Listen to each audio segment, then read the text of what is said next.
Hello, good morning and welcome back to the Fish Locker. This video is everything from our week-long trip exploring the island of Madeira. I hope you enjoy joining us. The UK weather in February is often dull, wet and windy. It has us, like many others, looking for somewhere to get away to. We have wanted to visit Madeira for a while, but with two kids in school it's just never been practical up to this point. So my friend Tom and I decided to do a recce trip before I brought the family out. As Madeira is a subtropical fishing destination, it didn't need much convincing. Many airports fly straight to Madeira from the UK. On this trip I flew from Bristol and my friend Tom flew from Manchester, and both flights took around 3.5 to 4 hours, perfect for a quick getaway from the UK. As Madeira is a small volcanic island in the North Atlantic, it can be exposed to the elements. I had heard some absolute horror stories about landing into Madeira's only airport, but my landing and subsequent takeoff were very smooth. I always prefer to rent a car and have the freedom to drive myself when abroad. Madeira is really simple and straightforward with a UK driver's licence. Just be aware they drive on the right hand side of the roads can be tight, and slip roads do not exist in Madeira. Well, I have made it. Eventually, finally, I've managed to get myself the car. Another thing to mention about the rental vehicles is the size. They don't do big cars out there. I booked and specifically asked for an estate because of the large luggage that we had. And even though this is bigger than the Fiat Panda they first gave us, this isn't an estate, and this is the largest that the company do. And I did check others as well. I've just come out. I flew from Bristol and Tom's flown from Manchester. My plane's got in 2 hours before it, so I'm just the airport. I think I can actually see Tom's plane about to land now. I've just come down. These are the apartments that we're going to be staying in, and this area here is hopefully somewhere we might be going fishing later on. I've just come down to recce it all out, kill a bit of time, waiting for Tom to get landed. I'll head back to the airport, pick him up. We'll go to the supermarket, get some grub, and then hopefully this rain's going to stop.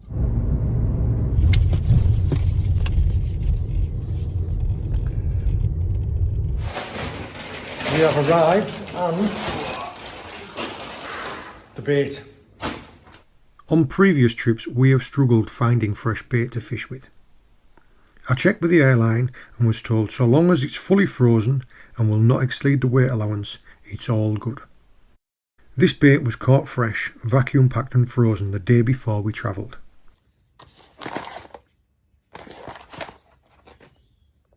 We've got to the digs. I've unpacked the Tetris that was all of our gear. I'm going to start putting all my reels together because you can't take line. You can't take line in the cabin, so you've got to break most of your kit down. The rod tubes. You had a bit of a snag again with yours, didn't you? Yeah, so apparently the machine's 2.5 metres to get a clear X-ray field of vision.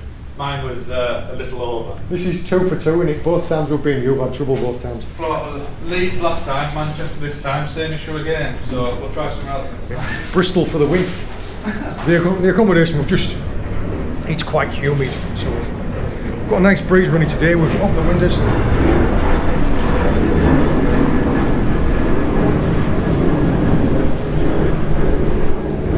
It just so happens that there is a little bit of a jetty down there that you can fish from.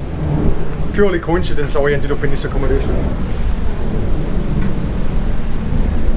Bit of a southwesterly breeze today, so there is a little bit of swell. Bathroom. There we are. Stopped off at a supermarket on the way here, picked up some grub. We're going to knock up some rigs, get our gear ready, and then hopefully go fishing this afternoon. Not long after we arrived, the weather started to pick up. We did do our very best to try and get out fishing straight away, but the conditions just became too extreme. We were actually very lucky to get into Madeira when we did, because the airport was closed the next day for strong winds. Good morning. This is our first full day in Madeira. We landed in yesterday. We had a quick recce around and we did a little bit of fishing last night. The reason we tried to do some fishing last night straight off the bounce was because we knew that today was going to be like this.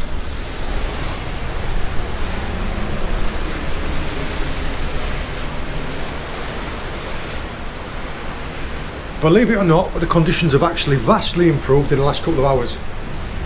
About 4 o'clock last night we had a massive thunder and lightning storm, and the winds this morning were like 50 mile an hour. The spot where we fished last night, I don't know whether you can see it. See that brown tide line there? It was just around the corner. Yeah. The weather is actually, it's coming full on southwesterly, so it's created quite a bit of swell. What we're hoping to do today is we're going to go and recce out some marks on like the northeast side of the island, just so it'll be, the wind will be off our back, so we'll be able to try and find some shelter. Do a proper full food shop, recce out the island, check a couple of tackle shops. And hopefully hit it full on tonight. I had a scratch around yesterday just with that LRF stuff. Caught some, I'll put them in here now actually. That'll be, local name is a scarper. It's a scorpion fish, canary damselfish. I think this is called a Macaronesian sharp-nosed pufferfish. This is one of the things about booking a trip in advance, is that you never know what the weather's going to do when you get there. But it's warm.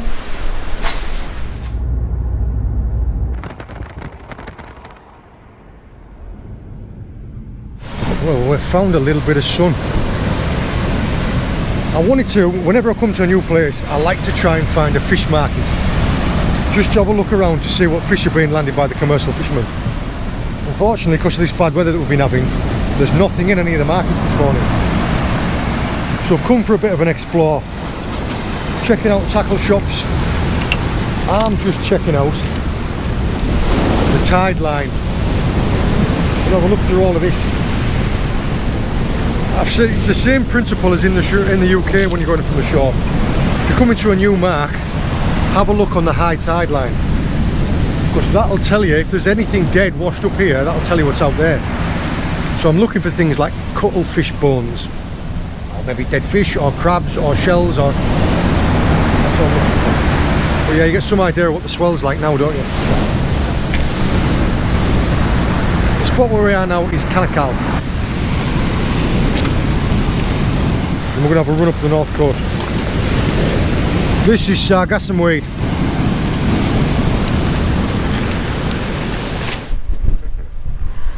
It is blowing a gale.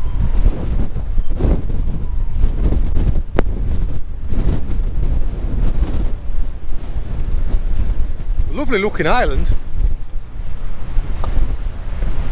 Just looking now, I mean this mark here, this would be good for fishing off here. But if you hook somewhat decent, there's absolutely no way of landing it. I do also really enjoy looking at the commercial fishing boats, just to see how they differ from the ones we've got back at home.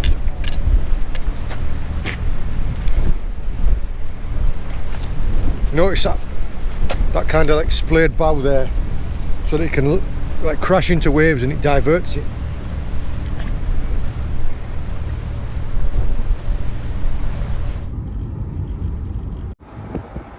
Let's just say the weather on the north side is unpredictable.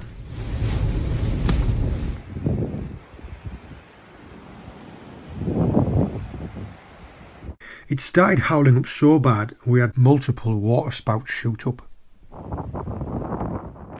This spot on the northernmost tip of the island is called Porto-Muniz, and the weather was brutal. And then the sun came out. A beautiful spot when the sun's out.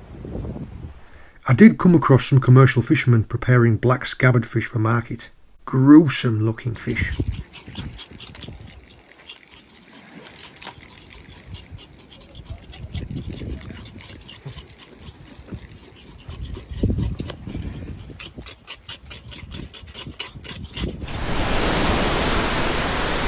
I've come to recce out another area of the coast. Just this little bay in here. Come off the beaten track a little bit. We've just had like a massive downpour. We've got this right down the road. Now this is literally just happened. The big rain, I mean, gone for a shot like this is.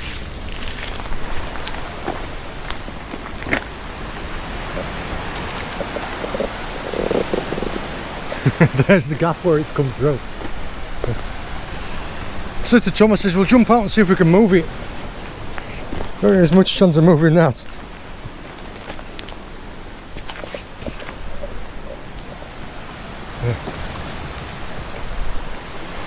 But lovely looking sheltered little bay. Looking at these cliff sides, it does just remind me of like Jurassic Park or something like that. This island is just a volcanic island in the middle Atlantic. The search continues.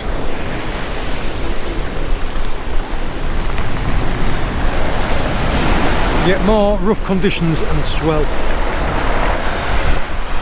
This spot here is Camara de Lobos. I've probably absolutely butchered that pronunciation. But what's fascinating is because everywhere is so sheer on the sides of the mountains, is that they cultivate them into terraces, and all those are actually banana trees up on them terraces up there. Gonna have a walk through them boats and have a look at them. I do love, maybe I mentioned this already, I do love when I go to new places having a look at what commercial fishing that they do there. It's fascinating. There's a spot just up here called Churchill's Place. They're all a very similar design, like I was saying about the splayed bow, divert waves. Lovely colours as well. Yeah, a lot of the fishing gear that I've seen so far seems to be long lines, like deep dropping long lines.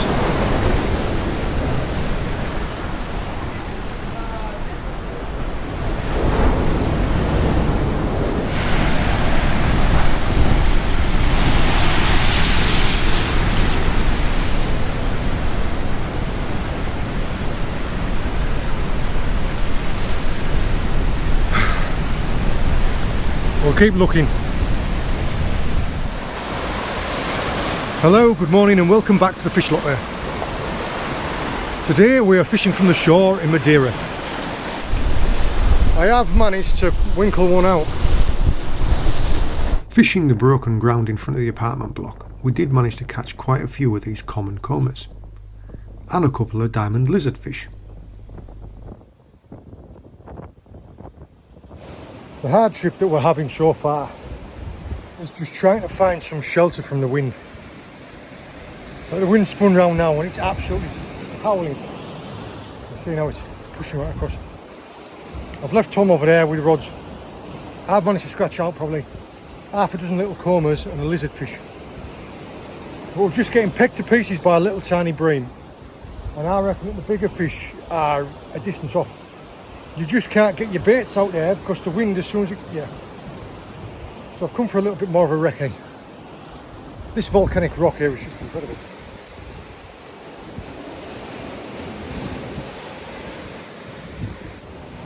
This is obviously where the high tide line gets to. You see all that polystyrene, it's all jammed up in there. Just found myself a load of fishing floats. Obviously the tide jams it all right up into all these crevices. Whew. Bonus. Quick refuel for the night's fishing ahead. We've been out for a bite to eat. Got all the gear ready. We'll wreck it out another mark. Tom is just trying not to crash the car. Now the conditions have calmed off a little bit from what they were earlier on. I'm hoping that tonight we're going to see some fish. The places where we've been fishing, they looked fishy.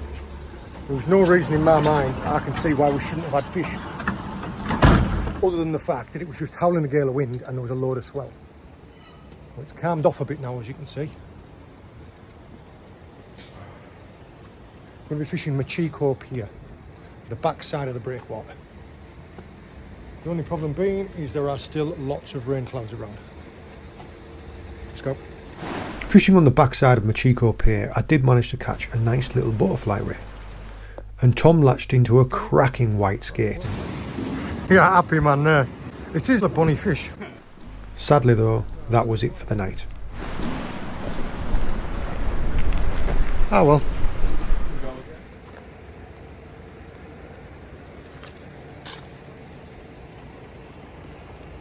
With much better weather forecasted for the day, it was time to recce out some new marks and try and find some fish.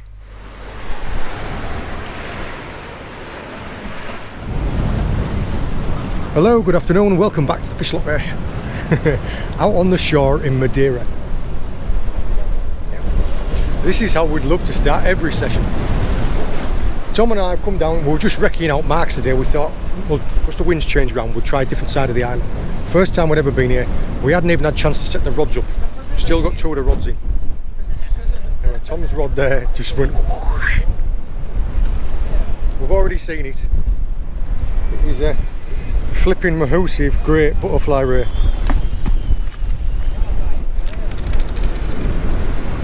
Got an audience as well. I did honestly think I was going to slip down these steps and end up in the water with this fish. There you go. If you look at this, there are two barbs in there. It's too big to even go in frame.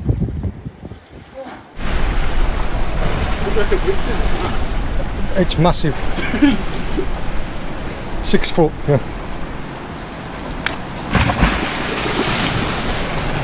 There it goes. Strong as you like. Yeah. Go and get ourselves set up now. Start. Yeah. To give it context, this is our 4th day here in Madeira, and we have had horrendous weather. Like, there was warnings about how bad the weather was. You can't help it. When you book a holiday in advance, you just can't help what the weather's going to be like. This is the first day when we've had kind of fishable conditions, when it's not been 10 foot swell. We've still got about maybe 5 foot swell coming through. Yeah, the water's really dirty. The locals have been telling us, they said it's no good when the water's dirty. We thought, well, we'll give it a crack anyway. So we found this little bit. We're in Riviera Brava. We thought, this is a relatively shallow mark and it's in the day, so we're unlikely to come upon big rays. We're going to fish for the smaller fish, like the breams, the sargos, the porgies, the snappers. Yeah, so we're putting out squid baits on little hooks. And Tom, straight off the bat, before we'd even managed to set the cameras and the rest of the rods up, has done well in excess of a 100-pound butterfly ray. I haven't had a chance to set the camera up onto a tripod yet, but I have just picked up a little tiny smoothhound. I don't know if this is the same species that we get in the UK, but it's picked up on squid, so it shows that they like the same things. Part of the licence for fishing out there is 2 rods per angler, so we took it in turns to bring one of our big rods in and have a scratch about with the LRF gear. The licences were super easy to get, about €4 for 30 days. I managed to catch several of these very pretty pink parrotfish. Loads of stunning ornate wrasse. And people are telling me that this fish is either a pompano or a derbio. Funny little fish. It never happens when you're prepared, does it? Tom's just got to go move the car. I was busy messing about baiting up a rod. I wouldn't go down there, mate. It's going to drag you straight at sea.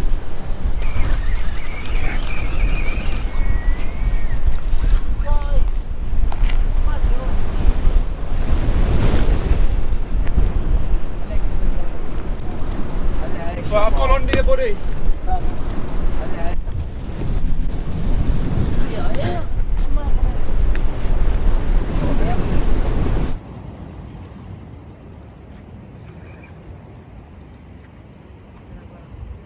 Interesting, it's 4 completely different. That's a big fish, that, mate.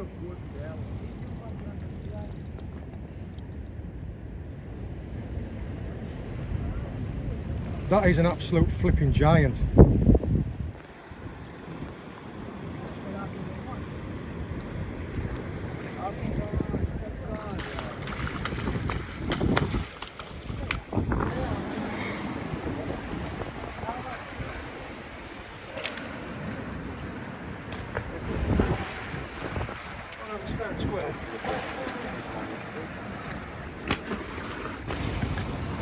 That there,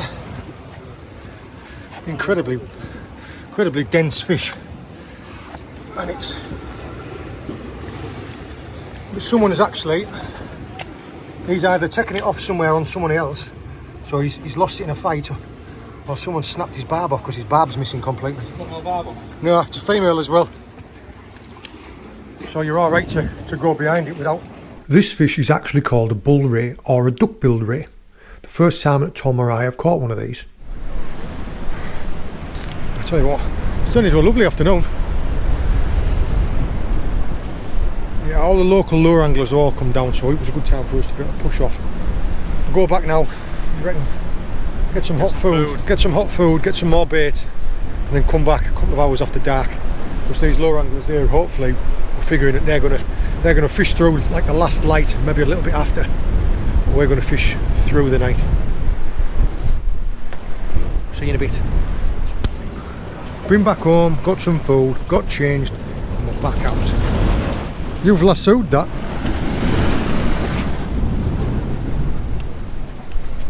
Greedy sod, look.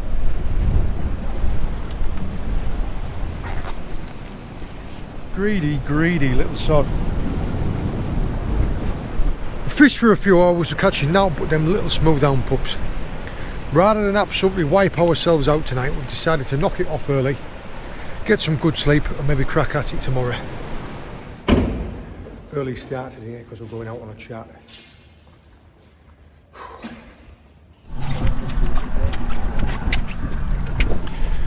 Favourite time of day.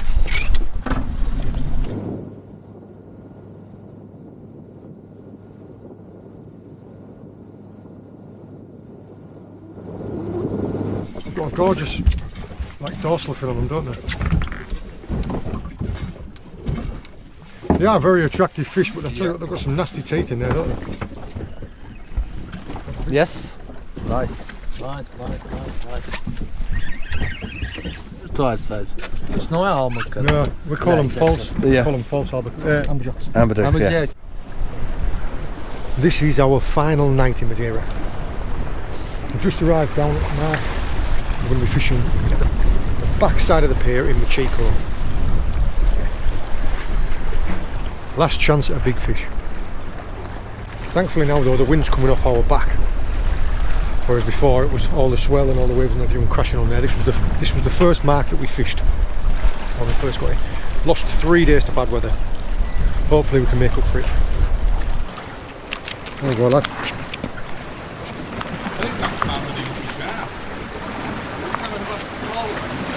Now that, there look, it's the dangerous part.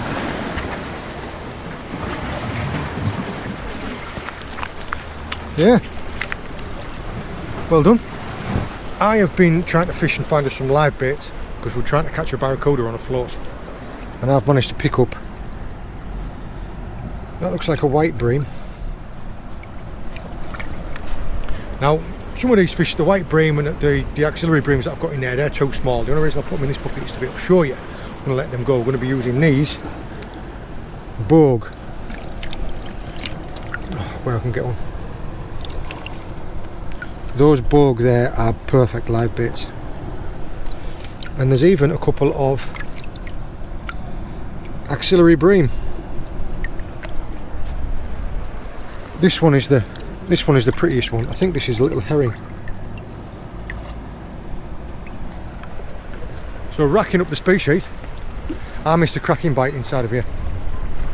It just never materialized. Hooked straight over like that, went zzz, and then just dropped. So I'm going to scale the baits down to smaller baits. Tom's just had a baby smooth down that was about 8 inches long, and then that little stingray by scaling the baits down. It's 6 2/3 though, because if you end up with a monster that comes past, it just rips you up. Sadly, no more big fish, just plenty of these little mini species. This one is actually called a bastard grunt. After getting in from fishing only a couple of hours ago, Tom and I up again. We're going to go out and see the fish market. I always love to look at fish markets and commercial fish areas, all the different countries that I go to, just to see what type of different fish to get.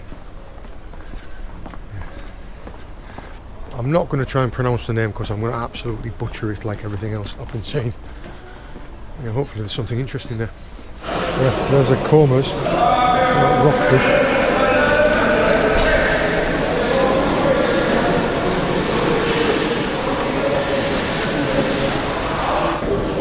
That's the big lads there.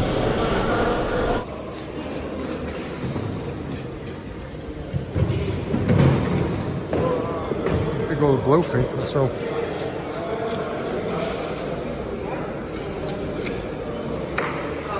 More of those scabbard fish. I was quite surprised by the lack of diversity, if I'm honest.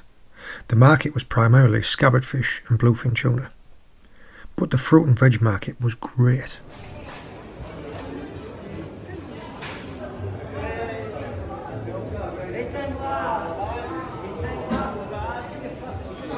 Are you honestly going to eat a pizza with a knife and fork? We ate really well, and the food was without fault everywhere we ate around the island. Very similar pricing to the UK, and the fruit and veg was excellent.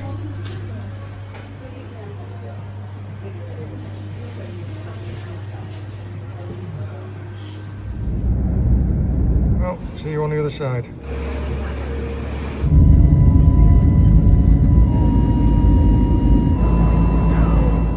Well, I made it, and so did my luggage. Couldn't do this out there because landed and it's howling a gale and tipping it down. Yeah. Just got to walk to the digs now and get my van. Yeah. Now it's the first time I've done it this way around. When we went to Fuerteventura, I messed up. I left my van in the multi-story and I lost my keys. Hannah had to drive all the way up here with my spare keys, so she was like, right, this time, leave your van and leave your keys. I looked to see how much it would be to put them in the multi-story at Bristol. It was a lot. And instead, over the road, there was this place, which is called the Acorn. And that was a night's stay the day before, and to leave my van here all week was like 2/3 the cost. So yeah, I'd recommend that. Just go and get my keys. If you enjoyed the video, please let us know in the comments. All the very best and take it easy.